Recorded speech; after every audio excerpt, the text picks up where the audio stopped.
वैभव लक्ष्मी व्रत की कथा। एक बड़ा शहर था। इस शहर में लाखों लोग रहते थे। पहले के जमाने के लोग साथ साथ रहते थे और एक दूसरे के काम आते थे। पर नए जमाने के लोगों का स्वरूप ही अलग सा है। सब अपने अपने काम में रत रहते हैं। किसी को किसी की परवाह नहीं। घर के सदस्यों को भी एक दूसरे की परवाह नहीं होती। भजन कीर्तन, भक्तिभाव, दया माया, परोपकार जैसे संस्कार कम हो गए हैं। शहर में बुराइयां बढ़ गई थी। शराब, जुआ, रेस, व्यभिचार, चोरी डकैती आदि बहुत से अपराध शहर में होते थे। कहावत है कि हजारों निराशा में एक अमर आशा छिपी हुई है। इसी तरह इतनी सारी बुराइयों के बावजूद शहर में कुछ अच्छे लोग भी रहते थे। ऐसे अच्छे लोगों में शीला और उनके पति की गृहस्थी मानी जाती थी।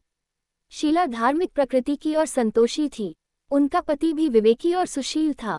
शीला और उनका पति ईमानदारी से जीते थे। वे किसी की बुराई न करते थे और प्रभु भजन में अच्छी तरह समय व्यतीत कर रहे थे। उनकी गृहस्थी आदर्श गृहस्थी थी और शहर के लोग उनकी गृहस्थी की सराहना करते थे। शीला की गृहस्थी इसी तरह खुशी खुशी चल रही थी। पर कहा जाता है कि कर्म की गति अकल है, विधाता के लिखे लेख कोई नहीं समझ सकता है। इंसान का नसीब पल भर में राजा को रंग बना देता है और रंग को राजा। शीला के पति के अगले जन्म के कर्म भोगने बाकी रह गए होंगे कि वह बुरे लोगों से दोस्ती कर बैठा। वह जल्द से जल्द करोड़पति होने के ख्वाब देखने लगा। इसलिए वह गलत रास्ते पर चल निकला और करोड़पति के बजाय रोड़पति बन गया। यानी रास्ते पर भटकते भिखारी जैसी उसकी स्थिति हो गई थी। शहर में शराब, जुआ, रेस, चरस, गांजा आदि बदियां फैली हुई थी। उसमें शीला का पति भी फंस गया। दोस्तों के साथ उसे भी शराब की आदत हो गई। जल्द से जल्द पैसे वाला बनने की लालच में दोस्तों के साथ रेस जुआ भी खेलने लगा। इस तरह बचाई हुई धनराशि, पत्नी के गहने, सब कुछ रेस जुए में गंवा दिया था। समय के परिवर्तन के साथ घर में दरिद्रता और भूखमरी फैल गई। सुख से खाने के बजाय 2 वक्त के भोजन के लाले पड़ गए और शीला को पति की गालियां खाने का वक्त आ गया था। शीला सुशील और संस्कारी स्त्री थी। उसको पति के बर्ताव से बहुत दुख हुआ, किंतु वह भगवान पर भरोसा करके बड़ा दिल रखकर दुख सहने लगी। कहा जाता है कि सुख के पीछे दुख और दुख के पीछे सुख आता ही है, इसलिए दुख के बाद सुख आएगा ही। ऐसी श्रद्धा के साथ शीला प्रभु भक्ति में लीन रहने लगी। इस तरह शीला असह्य दुख सहते सहते प्रभु भक्ति में वक्त बिताने लगी।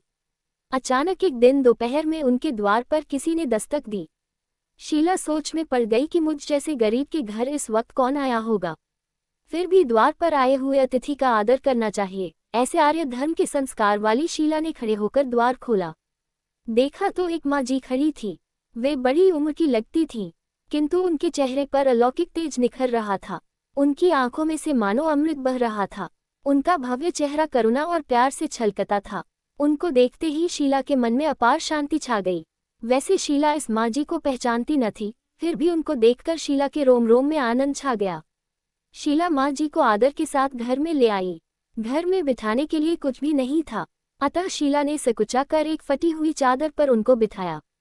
माँ जी ने कहा, क्यों शीला, मुझे पहचाना नहीं? शीला ने सकुचा कर कहा, माँ, आपको देखते ही बहुत खुशी हो रही है, बहुत शांति हो रही है। ऐसा लगता है कि मैं बहुत दिनों से जिसे ढूंढ रही थी वे आप ही हैं, पर मैं आपको पहचान नहीं सकती।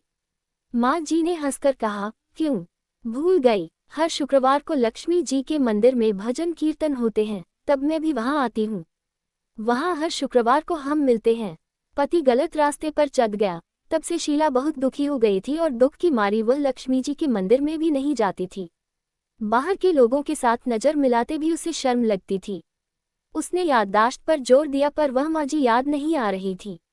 तभी माँ जी ने कहा, तू लक्ष्मी जी के मंदिर में कितने मधुर भजन गाती थी, अभी अभी तू दिखाई नहीं देती थी, इसलिए मुझे हुआ कि तू क्यों नहीं आती है। कहीं बीमार तो नहीं हो गई है न? ऐसा सोचकर मैं तुझसे मिलने चली आई हूँ। माँ जी के अति प्रेम भरे शब्दों से शीला का हृदय पिघल गया। उसकी आंखों में आंसू आ गए। माँ जी के सामने वह बिलक बिलक कर रोने लगी। ये देखकर माँ जी शीला के नजदीक आई और उसकी सिसकती पीठ पर प्यार भरा हाथ फेरकर सांत्वना देने लगी। माँ जी ने कहा, बेटी, सुख और दुख तो धूप छांव जैसे होते हैं, धैर्य रखो बेटी। और तुझे परेशानी क्या है? तेरे दुख की बात मुझे सुना, तेरा मन हल्का हो जाएगा और तेरे दुख का कोई उपाय भी मिल जाएगा।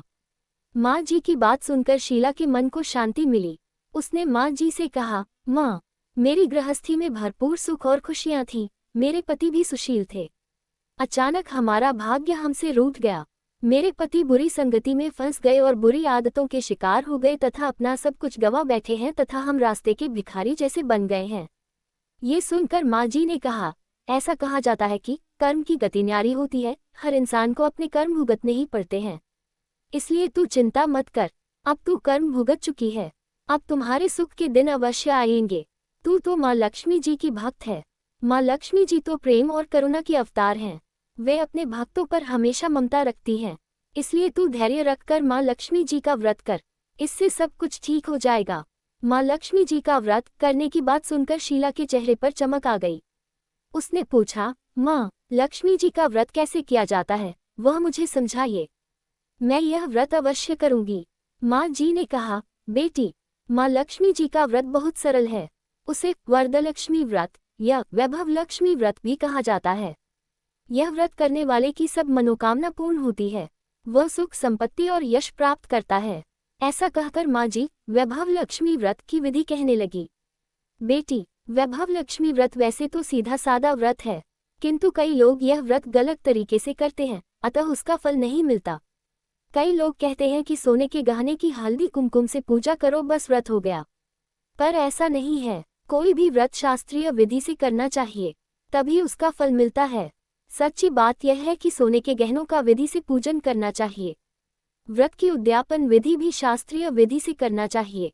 यह व्रत शुक्रवार को करना चाहिए।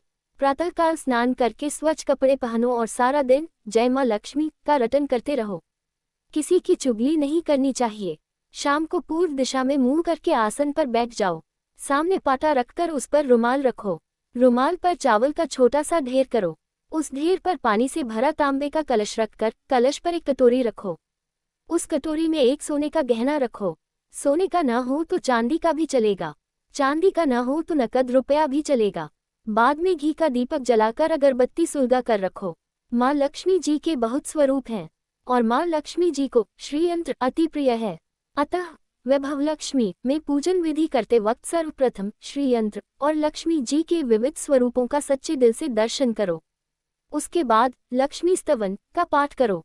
बाद में कटोरी में रखे हुए गहने या रुपये को हल्दी कुमकुम और चावल चढ़ाकर पूजा करो और लाल रंग का फूल चढ़ाओ। शाम को कोई मीठी चीज बनाकर उसका प्रसाद रखो। न हो सके तो शक्कर या गुड़ भी चल सकता है। फिर आरती करके 11 बार सच्चे हृदय से जय माँ लक्ष्मी बोलो।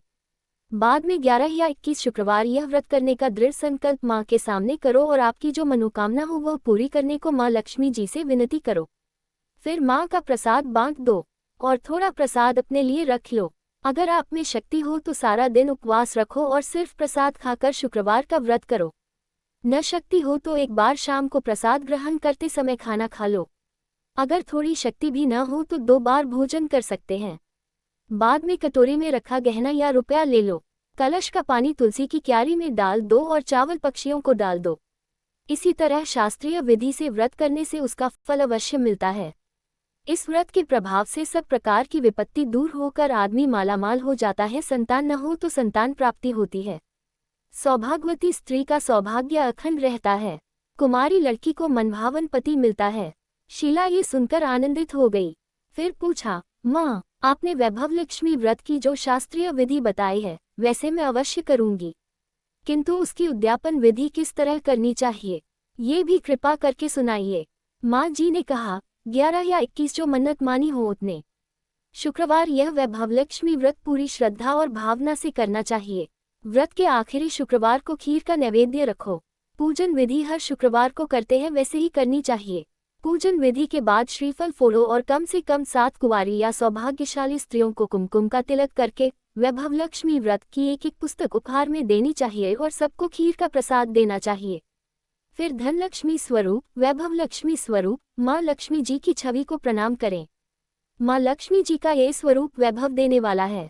प्रणाम करके मन ही मन भावुकता से माँ की प्रार्थना करते वक्त कही कि हे माँ धनलक्ष्मी, हे माँ वैभव लक्ष्मी, मैंने सच्चे हृदय से आपका व्रत पूर्ण किया है, तो हे माँ हमारी मनोकामना पूर्ण कीजिए, हमारा सबका कल्याण कीजिए। जिसे संतान न हो उसे संतान देना, सौभाग्यशाली स्त्री का सौभाग्य अखंड रखना, कुंवारी लड़की को मनभावन पति देना। आपका ये चमत्कारी वैभव लक्ष्मी व्रत जो करे उसकी सब विपत्ति दूर करना। सबको सुखी करना। हे माँ, आपकी महिमा अपरंपार है। माँ जी के पास से वैभव लक्ष्मी व्रत की शास्त्रीय विधि सुनकर शीला भाव विभोर हो उठी। उसे लगा मानो सुख का रास्ता मिल गया। उसने आंखें बंद करके मन ही मन उसी क्षण संकल्प लिया कि हे वैभव लक्ष्मी माँ, मैं भी माँ जी के कहे अनुसार श्रद्धापूर्वक शास्त्रीय विधि से वैभव लक्ष्मी व्रत 21 शुक्रवार तक करूंगी और व्रत की शास्त्रीय रीति के अनुसार उद्यापन भी करूंगी। शीला ने संकल्प करके आंखें खोली तो सामने कोई न था। वह विस्मित हो गई कि माँ जी कहाँ गई। यह माँ जी कोई दूसरा नहीं, साक्षात लक्ष्मी जी ही थी। शीला लक्ष्मी जी की भक्त थी, इसलिए अपने भक्त को रास्ता दिखाने के लिए माँ लक्ष्मी देवी माँ जी का स्वरूप धारण करके शीला के पास आई थी। दूसरे दिन शुक्रवार था। प्रातःकाल स्नान करके स्वच्छ कपड़े पहनकर शीला मन ही मन श्रद्धा और पूरे भाव से जय माँ लक्ष्मी का मन ही मन रटन करने लगी। सारा दिन किसी की चुगली नहीं की। शाम हुई तब हाथ पांव मुंह धोकर शीला पूर्व दिशा में मुंह करके बैठी। घर में पहले तो सोने के बहुत से गहने थे, पर पति ने गलत रास्ते पर चलकर सब गिरवी रख दिए। पर नाक की कील पुल्ली बच गई थी। नाक की कील निकालकर उसे धोकर शीला ने कटोरी में रख दी। सामने पाटे पर रुमाल रखकर मुट्ठी भर चावल का ढेर किया। उस पर तांबे का कलश पानी भर कर रखा। उसके ऊपर कील वाली कटोरी रखी। फिर विधिपूर्वक वंदन, स्तवन, पूजन वगैरह किया और घर में थोड़ी शक्कर थी, वह प्रसाद में रखकर वैभव लक्ष्मी व्रत किया। ये प्रसाद पहले पति को खिलाया। प्रसाद खाते ही पति के स्वभाव में फर्क पड़ गया। उस दिन उसने शीला को मारा नहीं, सताया भी नहीं। शीला को बहुत आनंद हुआ। उसके मन में वैभव लक्ष्मी व्रत के लिए श्रद्धा बढ़ गई। शीला ने पूर्ण श्रद्धा भक्ति से 21 शुक्रवार तक व्रत किया। 21वें शुक्रवार को विधिपूर्वक उद्यापन विधि करके 7 स्त्रियों को वैभव लक्ष्मी व्रत की 7 पुस्तकें उपहार में दी।